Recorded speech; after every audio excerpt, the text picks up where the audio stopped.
Estimados hermanos, cantábamos, ven pronto, ven, ven mi Señor. Hermanos, y el día y la hora no lo puedo establecer ni yo, ni ustedes, ni nadie. Lo que sí tenemos como ciertísimo es que nuestro Señor Jesucristo vendrá y vendrá para recoger a su pueblo de los cuatro extremos de la tierra. Y vendrá para, por decirlo así, acabar con denominaciones y mostrarnos que siempre fuimos un cuerpo en Cristo. ¿Es verdad? Entre nosotros existen diferencias, diferentes perspectivas de doctrinas. Entre hermanos existen diferentes interpretaciones de doctrinas que son producto de la luz diferente o de la cantidad de luz diferente que Dios nos ha dado. No siempre esas divisiones se deben a la maldad del corazón del hombre. Hay unas que sí, pero muchas de las divisiones entre verdaderos hermanos se suscitan por la cantidad de luz que Dios les ha dado a unos que no se las ha dado a otros. Dios no tiene por qué darle la misma cantidad de dinero, y estoy ejemplificando algo de manera particular, a una persona y a otra. Dios es soberano en la repartición de sus dones. Dios es soberano en la repartición de las riquezas, y Dios también es soberano en la dación de la luz que le concede a cada persona. Ven pronto, ven, cantábamos. Ven mi Señor. Ese Cristo, de nuevo, vendrá no por 2, ni por 3, ni por 4 iglesias. No vendrá por 100 denominaciones. Ese Cristo vendrá por su cuerpo, su única iglesia, la iglesia. Esa iglesia católica en el sentido de esa iglesia universal. Ese Cristo vendrá por esa iglesia, y esa iglesia, no otra, esa iglesia gozará de todas las bendiciones eternas en Cristo, y gozará de la compañía y de la presencia de Dios, y gozará de todos la comunión de los santos. La semana pasada hablamos de la unidad de la iglesia. La semana pasada argumentamos que existen unas características, existen unos distintivos que nos permiten apreciar si en verdad en una iglesia local hay o no hay unidad. Lo primero que dijimos, hermanos, y esta es a manera sucinta de resumen, es que la unidad de la iglesia trasciende las diferencias externas de los miembros que la componen. Esto es, la unidad de la iglesia está muy, pero muy por encima de las diferencias externas que entre nosotros puedan llegar a existir. En segundo lugar, la unidad de la iglesia se distingue por las metas espirituales que son comunes a quienes hacen parte de la iglesia. Pero no solo eso.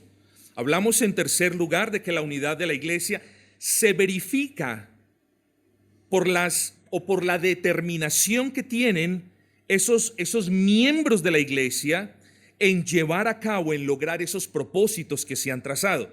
Recuerden, y abro paréntesis, que dijimos que la unidad de la iglesia no solamente se ve en tener buenos deseos en lo que respecta a la expansión o extensión del reino de Cristo, sino que también la unidad se debe ver en esa determinación de los miembros de expandir el reino de Cristo.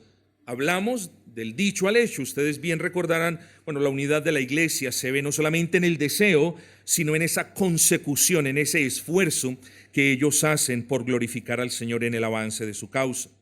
Dijimos también, estimados hermanos, que la unidad se reconoce por el amor de sus miembros. Ahí nos adentramos un poquito en esas diversas manifestaciones del amor, y que se caracteriza por la concordancia a las doctrinas sobre las que, o más bien en las que, la iglesia fue levantada o fundada o erigida. Bueno, Si la semana pasada hablamos de esas características de la unidad, hoy nos enfocaremos un poco más en la parte interna. Es decir, si la semana pasada hablamos de esos distintivos por medio de los cuales podemos discernir si en una iglesia local hay o existe la unidad del Espíritu, hoy vamos a hacer un poquito de esfuerzo en mirar la causa de esa unidad. De ahí que el título del sermón en esta mañana sea la unidad de la iglesia en la Trinidad. Y ese título es muy diciente, la unidad de la iglesia en la Trinidad. O si usted lo quiere poner de esta manera, la unidad de quienes componen la iglesia se basa en la unidad de los miembros de la bendita Trinidad. Como usted lo quiera poner, así estará bien.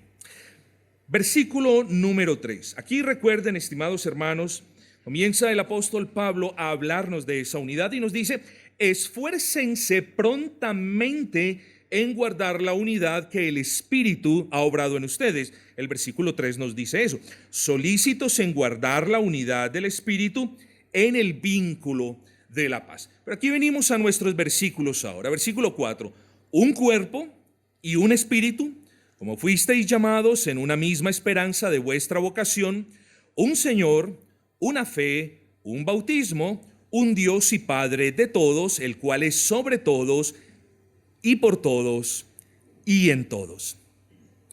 Estimados hermanos, no hace falta que yo les recuerde o que yo les señale estos 3 versículos para que ustedes caigan en la cuenta que este es un pasaje profundamente trinitario.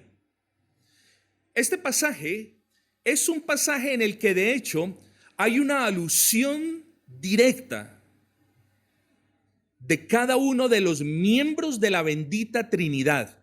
Aquí se nombra en primer lugar al Espíritu Santo, versículo 4, al Señor Jesucristo, versículo 5, y a Dios Padre en el versículo 6. ¿Cierto? Ahora, cuando usted piense en la Trinidad, una cosa que yo le aconsejo es a que piense en la unidad entre sus miembros. Cuando hablamos de la unidad de Dios, hablamos, hermanos, de que existe entre cada uno de los miembros de la Trinidad una unidad muy especial. Y esto es menester que nosotros lo tengamos en cuenta, hermanos, porque quizás si miramos hacia atrás, hemos hablado mucho del pecado, de la ley de Dios, de tantas doctrinas como el Señor nos ha dado la oportunidad de mencionar, pero hay una doctrina, yo dándole un poco de mente al asunto, hay una doctrina que no hemos estudiado muy a profundidad, y es la doctrina de la unidad de la iglesia. Y es que esto es muy importante, hermanos, porque no estamos llamando ni a bajar los muros, ni a sacrificar la verdad en el altar del amor. No estamos llamando a ninguna de esas cosas, pero sí estamos llamando, porque es un llamado que Dios le hace a su pueblo, de mantenernos unidos simple y llanamente por una razón: porque los 3 miembros que subsisten en esa única esencia divina están perfectamente unidos. Es decir, en virtud, se lo pongo al revés, en virtud de la unión perfecta del Padre con el Hijo, del Padre con el Espíritu Santo y de cada uno de los miembros entre sí, nosotros no podemos considerar la iglesia como un conjunto de miembros desunidos, desmembrados. Es muy importante, hermanos, que nosotros comencemos a interiorizar, si puedo usar esa palabra, esta gloriosa verdad. La iglesia es una debido a que Dios es uno y debido a que los 3 miembros que subsisten en la esencia divina están en perfecta unidad. No podemos hablar de un Dios trino cuyos miembros coexisten y tienen una unidad perfecta y a la vez hablar de una iglesia dividida. No podemos hablar de eso teológicamente hablando. Y prácticamente hablando, hermanos, debemos salvaguardar a toda costa la unidad de la iglesia. No vamos a entrar en esos casos especiales donde debemos distanciarnos aún de hermanos en Cristo. Usted no debe entender este sermón como que la iglesia debe gozar de una unidad porque Dios es uno, pero entonces nos toca entrar en comunión con todos los hermanos en Cristo. No, vamos a ver esto un poquito más adelante. Así que, hermanos, esa unidad entre los miembros de la Trinidad es una unidad muy particular porque es una unidad que carece de límites de tiempo. Usted está unido a esta iglesia a partir de cierto año, de cierta fecha, pero no así sucede con los miembros de la Trinidad.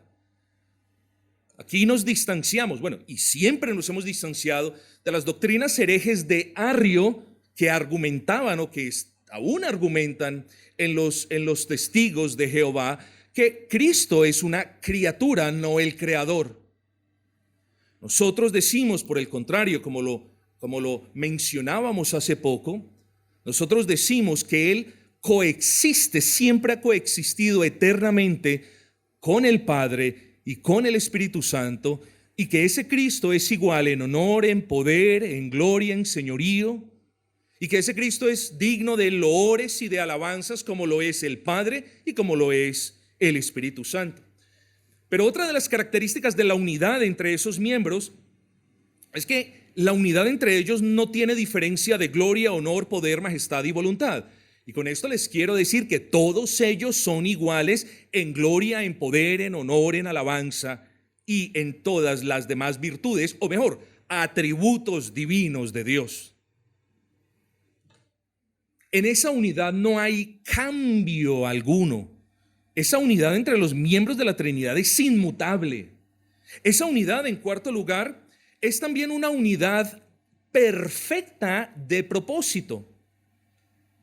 Es decir, el Padre quiere lo mismo que el Hijo, y el Padre y el Hijo desean lo mismo que el Espíritu Santo, de tal manera de que no podemos ver una diversidad de propósitos en los miembros de la Trinidad. Oh, sí, cada uno de los miembros de la Trinidad en la economía trinitaria, en el plan de redención, entre comillas, tiene diferentes cuestiones u obras que ejecutar. Siempre lo hemos dicho. Cada uno de los miembros de la Trinidad es una persona diferente la una de la otra. Pero en lo que respecta a la unidad, podemos decir que entre ellos hay plena y absoluta unidad de propósito. Bueno, hermanos, de aquí nosotros podemos aprender. Y de nuevo es muy importante, hermanos, que nosotros comencemos a ver que la unidad de la iglesia es algo muy, pero muy importante para el Señor. No solamente la unidad nuestra a nivel local, sino también la unidad de la iglesia de Cristo a nivel universal. Vamos a elaborar esto, se los digo por segunda vez, para que ahora no se estén preguntando, bueno, entonces como la unidad es lo más importante para Dios o una de las cosas más importantes, entonces pues ahora yo me voy a asociar con esta iglesia que menoscaba la autoridad de la ley moral, y luego me voy a asociar con aquella otra que tiene bandas y músicas y toda plétora de cuestiones del mundo, y luego apenas termine voy a asociarme con la tercera que es antinomiana. No importa, el pastor es muy querido y los hermanos son muy queridos, entonces me voy a asociar con ella. No, eso no nos enseña este versículo, eso no nos enseña este pasaje, ni nos lo enseña Dios en ninguna parte de la palabra del Señor.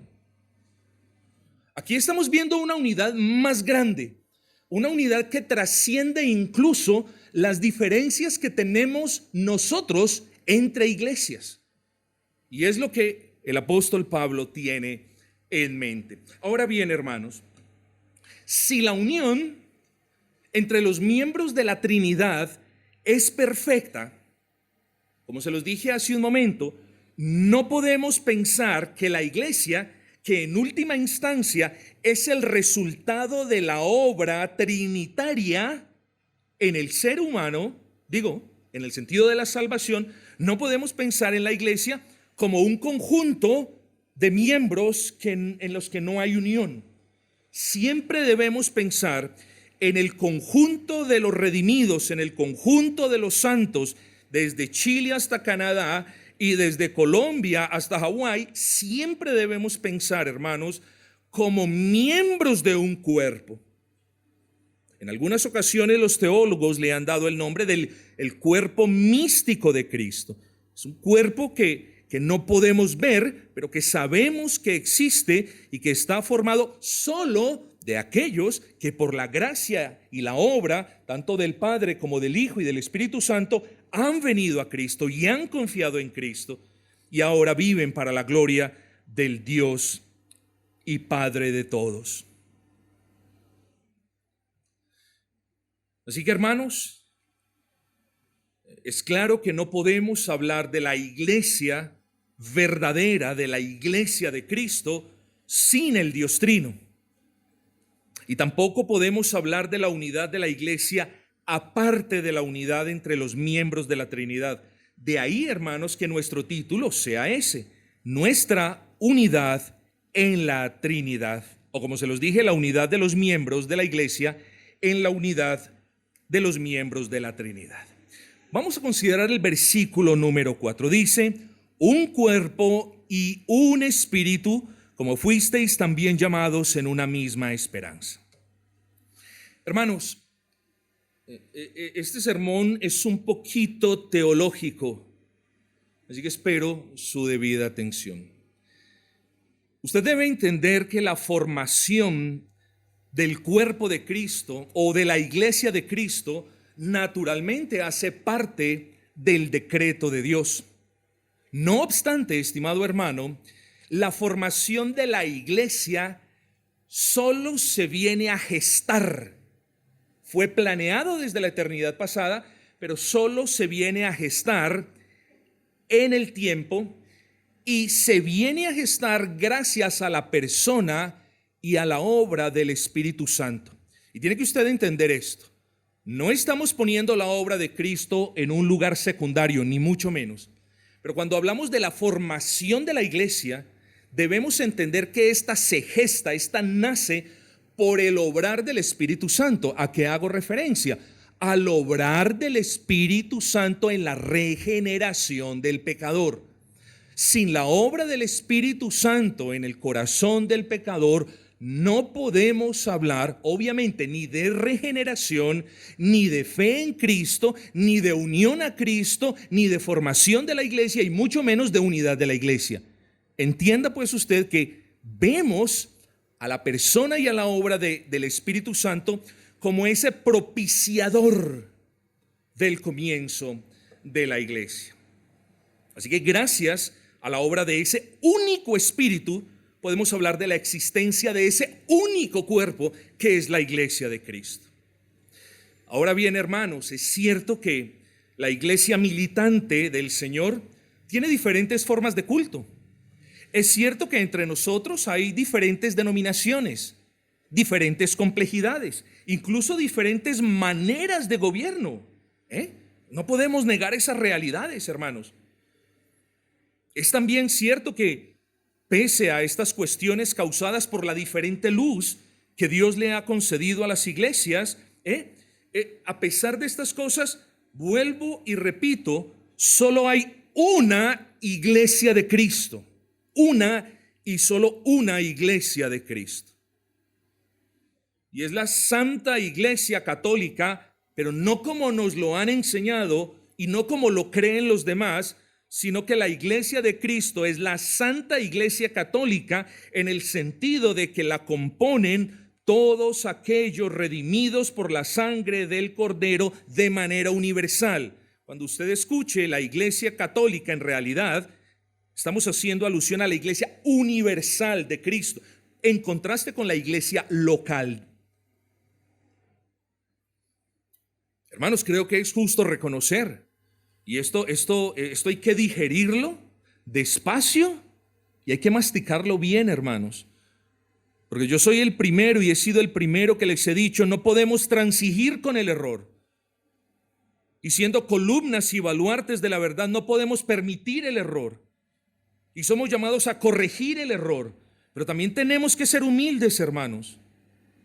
Porque por muy bautistas o calvinistas o cesacionistas o creacionistas que seamos, una cosa es clara: Cristo no vino a redimir ni a los bautistas, ni a los presbiterianos, ni a ninguna otra denominación creada por el hombre en virtud de la diferente luz que tenga al respecto de una doctrina. Cristo no vino a redimir denominaciones, hermanos. Cristo vino a redimir a su iglesia. Y esa iglesia la componemos todos los verdaderos creyentes, todos aquellos que hemos puesto nuestra confianza en el Señor Jesucristo, seamos presbiterianos, seamos bautistas particulares incluso, seamos reformados. Todo aquel que ha puesto su confianza en Cristo hace parte de la verdadera iglesia. Ahora bien, hermanos, pero de la misma manera como yo le he exhortado y le estoy exhortando a que tengamos en cuenta y agradezcamos por la universalidad, o más bien, por la unidad de la universalidad de la iglesia, de la misma manera como les estoy exhortando a que ustedes mediten en eso.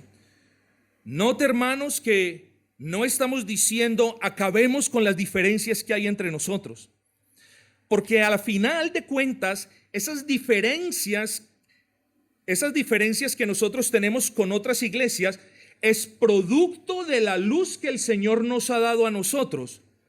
Y por tanto, decir que acabemos con esas diferencias sería pecar contra Dios, porque estaríamos negando algo que por conciencia creemos. ¿Sí me entendió el punto? Así que no podemos simplemente por buscar una unión externa, no podemos renunciar a las convicciones ni a la luz que Dios nos ha dado. Y no se nos puede tampoco olvidar eso.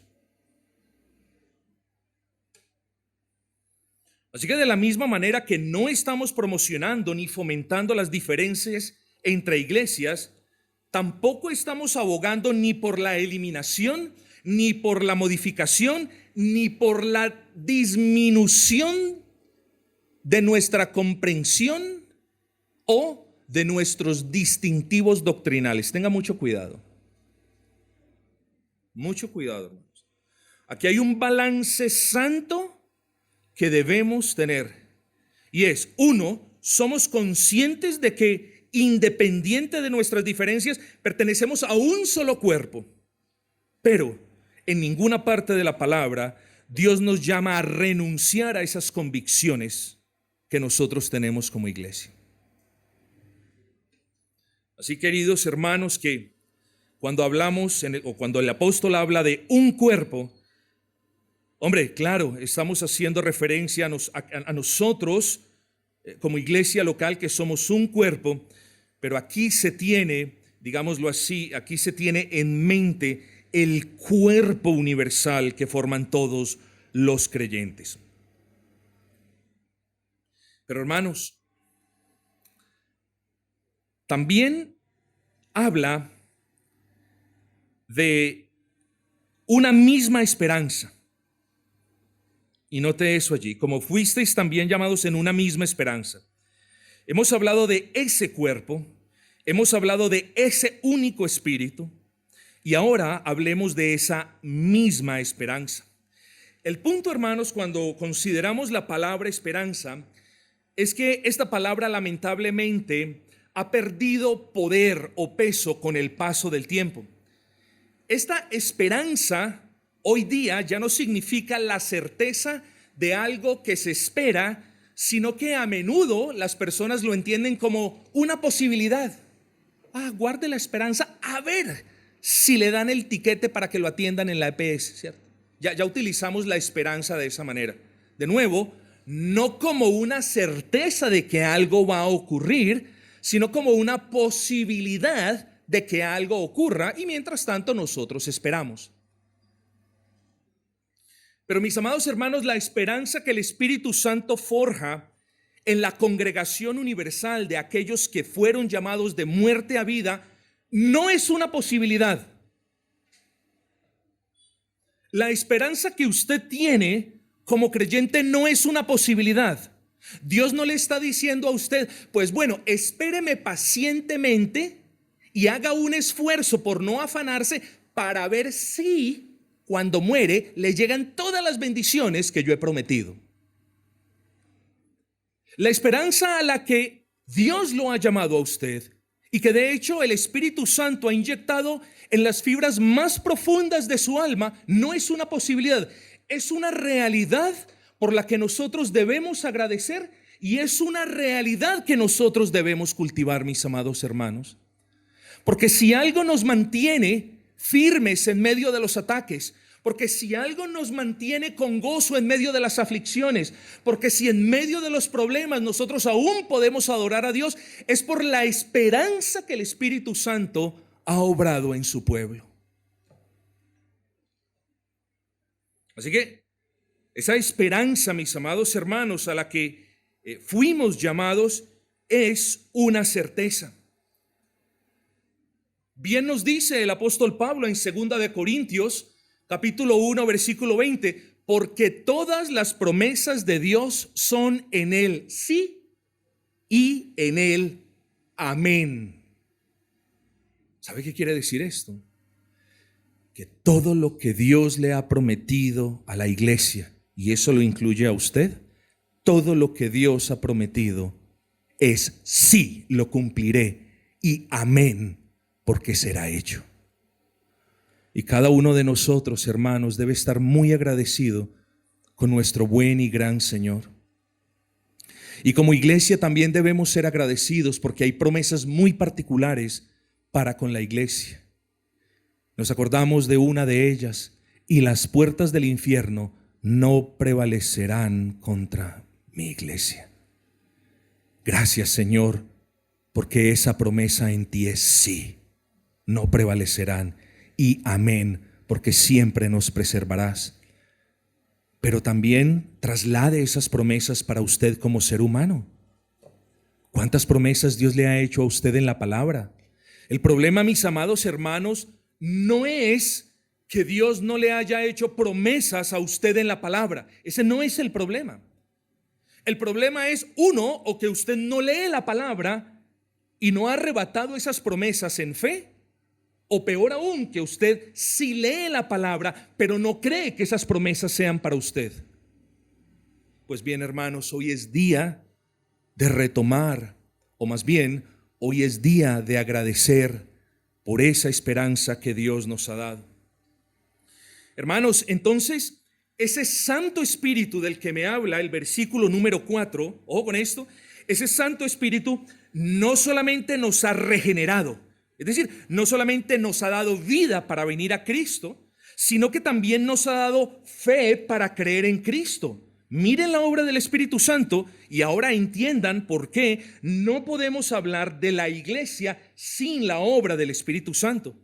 Pero no solamente nos ha dado vida para creer en Cristo y fe para creer en Cristo, sino que habiendo creído en Cristo, ahora somos sellados con el Espíritu Santo para que nunca se nos olvide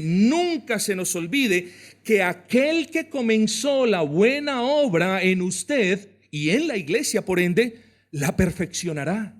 Eso es una promesa. Hermanos, nos acostumbramos a vivir con los carros que le falta un repuesto. Nos acostumbramos a vivir con cosas que medio sirven. Dañamos algo, medio lo reparamos y como funciona, nos acostumbramos a vivir con eso. Pero si con algo no nos debemos acostumbrar, hermanos, es con la mediocridad de vida que algunos han abrazado. Más bien, eleve sus ojos al cielo y piense en esta esperanza como la certeza de que Dios continuará obrando en usted. Esto es una certeza, una realidad para los creyentes. Así que yo le pregunto a usted, ¿está Dios obrando en su corazón? ¿Lo está Dios santificando? ¿Le está a diario mostrando el pecado? ¿Está el Espíritu Santo convenciéndolo de pecado? ¿Está el Señor Jesucristo siendo su modelo diario de vida, de caminar? Bueno, esa obra santificadora debe ser una realidad diaria. Pero volvamos al punto, mis hermanos. En la iglesia tenemos una certeza, mis amados. Y de nuevo, muchas veces nos enfocamos tanto que en la doctrina, que en una cosa y en la otra, y se nos olvida esa gloriosa esperanza. Esa esperanza de la certeza de que seremos resucitados, mis amados hermanos. Muchas veces nos enfocamos tanto en evitar la muerte que se nos olvida que seremos resucitados en gloria.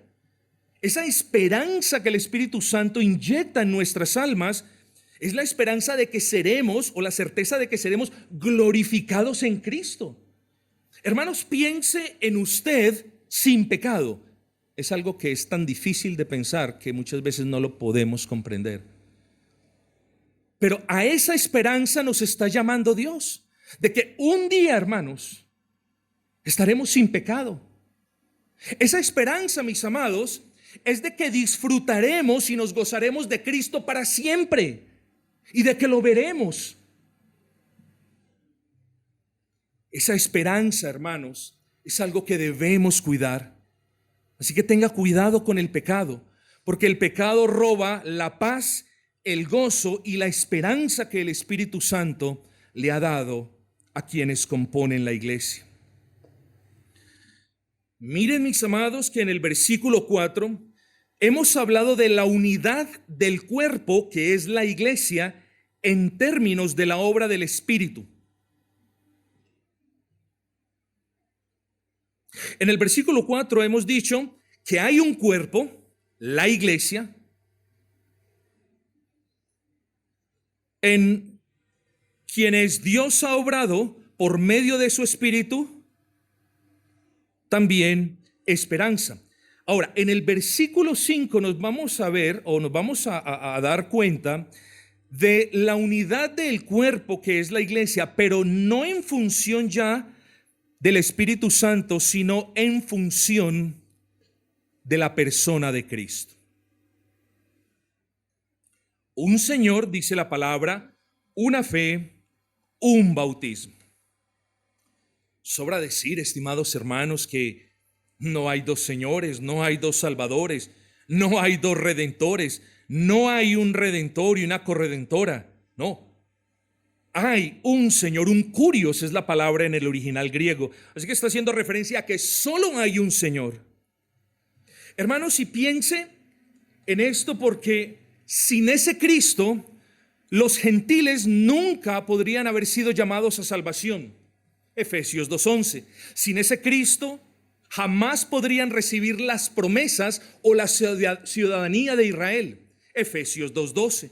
Sin ese Cristo, en el contexto en el que estamos, ellos jamás podrían haber recibido paz. Efesios 2:14. Y sin ese Cristo jamás se hubiera podido hablar de unidad entre ellos, los gentiles y los judíos. Efesios 2:15. Y todo lo anterior también es cierto para nosotros, mis amados hermanos. Porque sin ese único Señor que menciona Pablo en el versículo 5, no hay para nosotros vida. Y si no hay para nosotros vida, no hay salvación. Y si no hay salvación, no hay unión a Cristo. Y si no hay unión a Cristo, no podemos hablar de iglesia, y mucho menos de unidad entre la iglesia.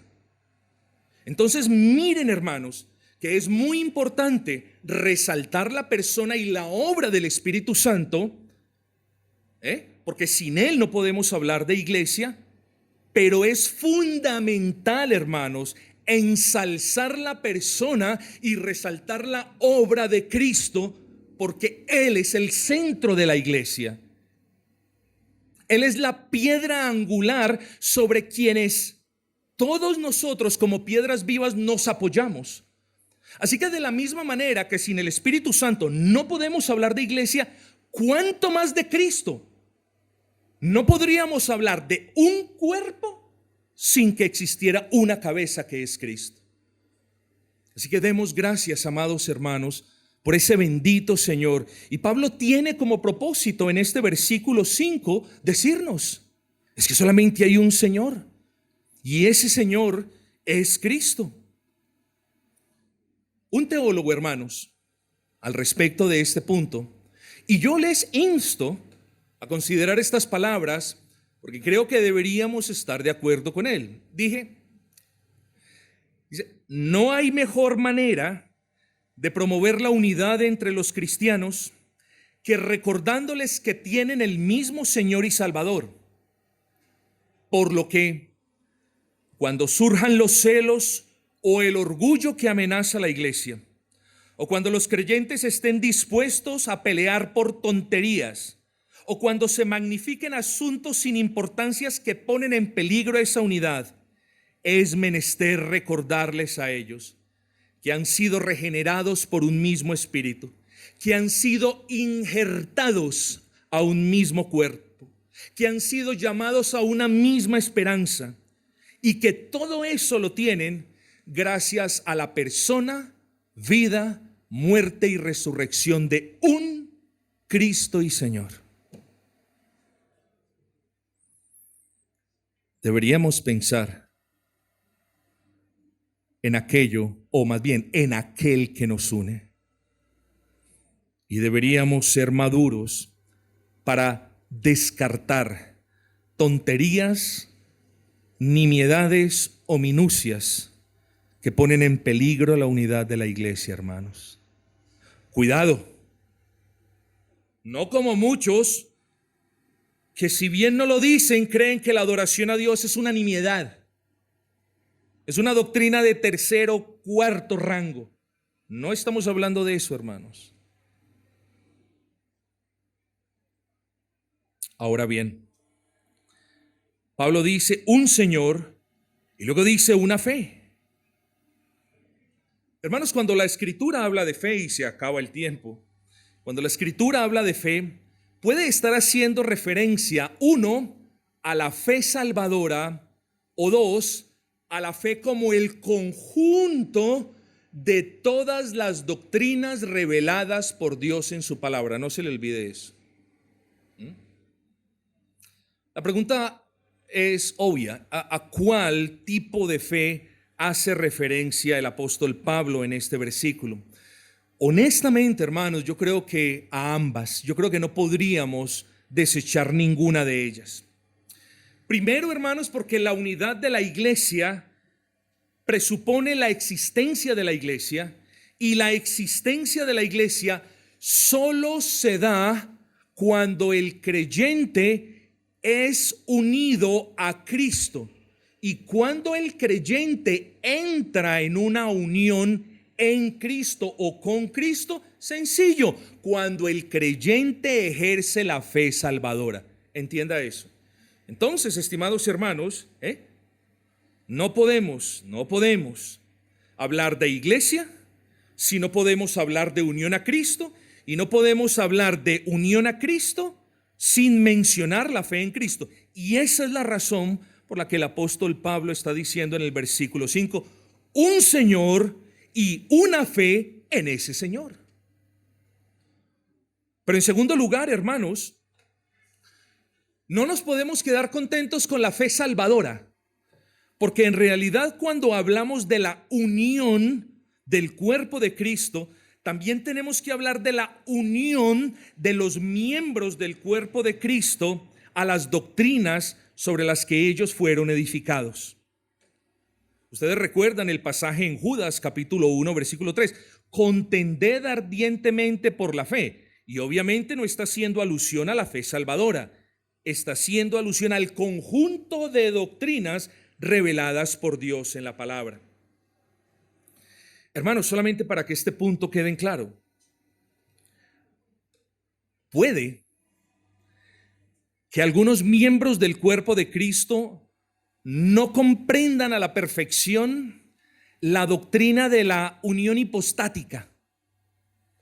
Puede incluso que un creyente no la pueda articular tan bien como debería hacerlo. Pero recuerden que dijimos que la unión no se debe a la luz que nosotros tengamos de una doctrina. La unión se debe al Cristo de donde emanan las doctrinas. Así que no podemos separar a un hermano de nuestra iglesia local porque articula una doctrina de manera básica.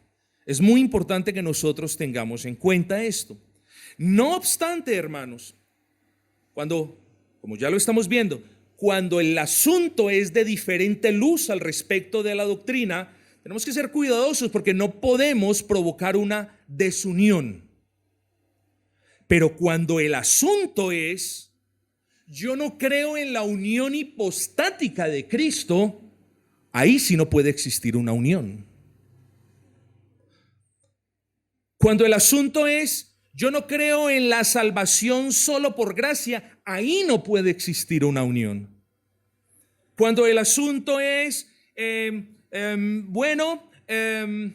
la doctrina de la adoración a Dios, pues hombre, no importa, ahí no puede existir una unión, al menos visible, hermanos. No estamos diciendo que quienes adoran a Dios de una manera diferente a la como nosotros lo hacemos no son hermanos. Ojo que no estamos diciendo eso. Solamente estamos diciendo que no podemos tener una comunión externa con ellos porque seríamos unos hipócritas. Seríamos unos hipócritas al decir estamos en común unión con ellos, pese a que nosotros tenemos la doctrina de la adoración a Dios como una doctrina muy importante para el Señor y no nos importa que ellos no la tengan. Lo que importa es la unidad. Ahí es cuando decimos que la verdad no se puede sacrificar sobre el altar del amor. Sabemos, si ellos son creyentes, que estamos unidos a ellos y siempre lo estaremos pese a nuestras diferencias. Eso lo sabemos. Pero exteriorizar esa unidad interna a costas de la verdad es pecar en contra de Dios, mis amados hermanos. Y ojo que como les estoy diciendo que la unidad de la iglesia es esencial, así también tenemos que defender nuestros distintivos doctrinales, mis amados hermanos. Luego viene el Señor y dice, un Señor, una fe, un bautismo. Aquí también debemos ser cuidadosos, porque en ese versículo el apóstol Pablo no está hablando de maneras externas para bautizar.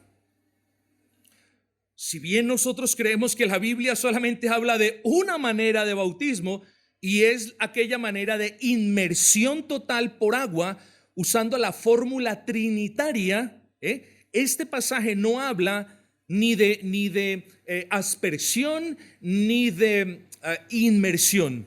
Este pasaje habla de algo más profundo y habla del bautismo con el que nosotros somos bautizados cuando creemos en Cristo. ¿En qué consiste ese bautizo, mis amados hermanos? Yo quiero que usted mismo llegue a la respuesta en qué consiste ese bautismo. Y para llegar a esa respuesta, piense en el bautismo que nosotros practicamos. Hay una inmersión y luego, después de que la persona ha sido sumergida totalmente, la persona sale, emerge. ¿Sí me entiende? Inmersión y luego emerge. Bueno, así es el bautismo en el que todos los creyentes son bautizados en Cristo. Préstele atención a esto. Cuando usted pone su confianza en el Señor Jesucristo, como ya se lo he dicho, se lo repito la última vez, usted entra en una unión conocida como la unión en Cristo, como esa relación en Cristo. Y en el momento en el que usted entra en esa relación en Cristo, usted es bautizado juntamente con Cristo. ¿De qué manera? De la siguiente manera. Piense en el bautismo, inmersión y luego se emerge. Así también usted cuando creyó, usted fue sepultado al mundo como Cristo fue sepultado y usted es resucitado para la gloria de Dios como Cristo también resucitó. A eso hace referencia el apóstol como un bautismo. No a la manera externa, sino al bautismo interno que viene como consecuencia de usted estar en la unión a Cristo o en Cristo. ¿No sabéis que todos los que hemos Aquí está el versículo que sustenta todo lo que acabamos de argumentar. ¿No sabéis que todos los que hemos sido bautizados en Cristo Jesús o hemos sido bautizados en su muerte?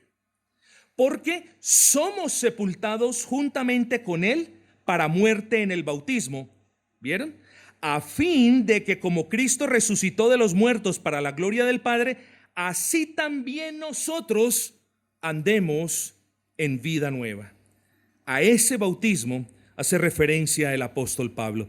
Y yo voy a abrir un paréntesis, hermanos, para recordarnos a nosotros los bautistas, para recordarles a los bautistas que nos escuchan y para recordarles a nuestros hermanos presbiterianos. No es la luz que se tenga al respecto de la manera externa del bautismo lo que propicia la unidad. Lo que propicia la unidad es la obra del Espíritu Santo que nos da una fe para creer en un Cristo con quien compartimos un único bautismo. Eso es unidad, hermanos. Llegamos a la conclusión ya, mis amados.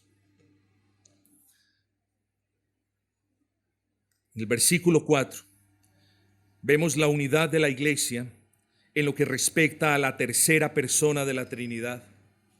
Y de allí podemos decir la unidad del cuerpo, que es la iglesia, solo es posible gracias a la obra regeneradora de un Espíritu, quien también le ha dado a ese cuerpo, a nosotros, a la iglesia, una esperanza. Versículo 5. En lo que respecta a la segunda persona de la Trinidad, la unidad del cuerpo que somos nosotros, la iglesia, solo es posible gracias a la obra, vida, muerte y resurrección de un Cristo, en quien tenemos una fe y con quien compartimos un bautismo. Hermanos, cuando pensamos en todos los que componen la iglesia del Señor, pensamos en prostitutas llamadas de ese pecado a la santidad, pensamos en drogadictos, pensamos en borrachos, pensamos en todo lo que nosotros fuimos, pensamos en nuestras conversiones tan diferentes que fueron, y puede que el Espíritu Santo haya obrado en usted, convenciéndolo de pecado en un grado mayor a como ha obrado en otro hermano. Puede, las manifestaciones del Espíritu son soberanas y misteriosas, pero hermanos, tenemos un mismo Espíritu que nos ha convencido de ese pecado que tanto Dios aborrece, que nos ha dado una esperanza de que disfrutaremos de Cristo para siempre, de que seremos resucitados con Cristo. Tenemos a un Cristo en quien hemos creído con una sola fe que Él mismo nos ha dado, pues la Escritura dice que Él es el autor y el consumador de esa fe. Y tenemos un bautismo con el que hemos sido también bautizados en ese Cristo. ¿Qué podemos decir de la primera persona de la Trinidad? Hermanos, nosotros somos la iglesia de Dios y sobre nosotros hay un Dios que es nuestro Padre, no el Padre de toda la creación, sino el Padre de todos los redimidos. Y a ese Padre el apóstol menciona en el versículo 6, un Dios y Padre de todos, el cual es sobre todos. Así que, hermanos queridos, estamos unidos por voluntad del Padre, quien ha enviado a su Hijo, a nuestro Señor Jesucristo, para que muriera por nuestros pecados, para que borrara nuestra culpa, para que propiciara una reconciliación con Dios. Pero también ha enviado a su Santo Espíritu para que nos regenerara y para que inyectara en nosotros tanto la fe como el arrepentimiento, y para que con esa fe que Él nos ha dado, nosotros creyésemos en ese Cristo, nos uniésemos a ese Cristo, formásemos la iglesia de ese Cristo y viviésemos en unidad gracias a ese Cristo para la gloria de Dios Padre, el cual es sobre todos nosotros y por todos nosotros y para bendición de todos nosotros y que vive en todos nosotros. La unidad de la iglesia en la economía trinitaria es una realidad que podemos ver en este pasaje. La unidad de la iglesia para la gloria del Dios Trino. Eso es a lo que nos llama el apóstol Pablo en este pasaje. Guardemos la unidad que tenemos, hermanos queridos. Apreciemos la unidad que el Espíritu Santo ha forjado en nosotros. No debe haber distinciones con hermanos que no conocemos. Ellos hacen parte de esa unidad, de ese único cuerpo. Pero así también, hermanos, no renunciemos a las convicciones que Dios ha obrado en nosotros, ni rechacemos la luz que Dios nos ha concedido a nosotros. En toda piedad, en todo amor, en toda prudencia y en toda sabiduría, preservemos la unidad tanto como nosotros podamos, y cuando nos toque esgrimir nuestras convicciones, que como nos dice el apóstol, que podamos dar cuentas de esa fe que Él nos ha dado. Porque piense en esto, la convicción, la luz que Dios nos ha dado es un don de Dios, es una gracia de Dios, es una bendición de Dios, y no podemos renunciar ni a los dones, ni a las bendiciones, ni a las gracias. Unidad, pero firmeza doctrinal, hermanos. No son mutuamente excluyentes, concuerdan y podemos vivir honrando al Señor, tanto preservando lo uno como defendiendo lo otro.